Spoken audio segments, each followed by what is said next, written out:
Bu gün Dövlət İcra Məmuru vəzifələri üzrə ədliyyə orqanlarında qulluğa qəbul üçün test imtahanı təşkil olunub. Test imtahanı Dövlət İmtahan Mərkəzi tərəfindən vahid sual bazası əsasında elektron qaydada keçirilir.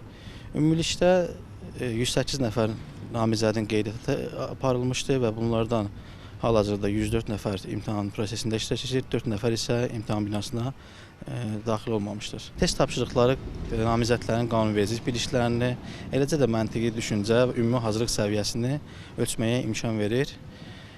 Bu mərhələdə yüksək nəticələr göstərən namizədlər, yəni mümkün 80 baldan 55 və daha çox bal toplamış namizədlər növbəti mərhələyə söhbətə buraxılacaq. Söhbət mərhələsində də namizədlərin peşə hazırlığı və ümumi hazırlıq səviyyəsi yerindən qiymətləndiriləcək. Hər iki mərhələni uğurla başa vuran namizədlər ədliyyə orqanlarında qulluğa qəbul edəcəklər. Naxçıvan Muxtar Respublikası üzrə imtahanda iştirak edən 104 namizəddən 52 nəfəri uğur qazanaraq növbəti mərhələdə iştirak şansı qazanıb.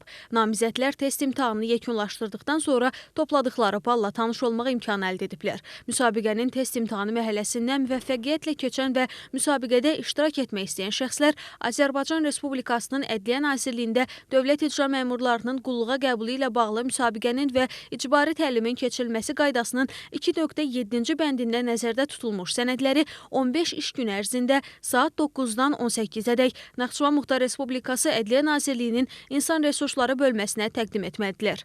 Təqdim etdiyi sənədlərə görə ədliyyə orqanlarında qulluq keçmə haqqında qanunla müəyyən edilmiş tələblərə cavab verən namizədlər müsabiqənin ikinci mərhələsinə buraxılacaqlar.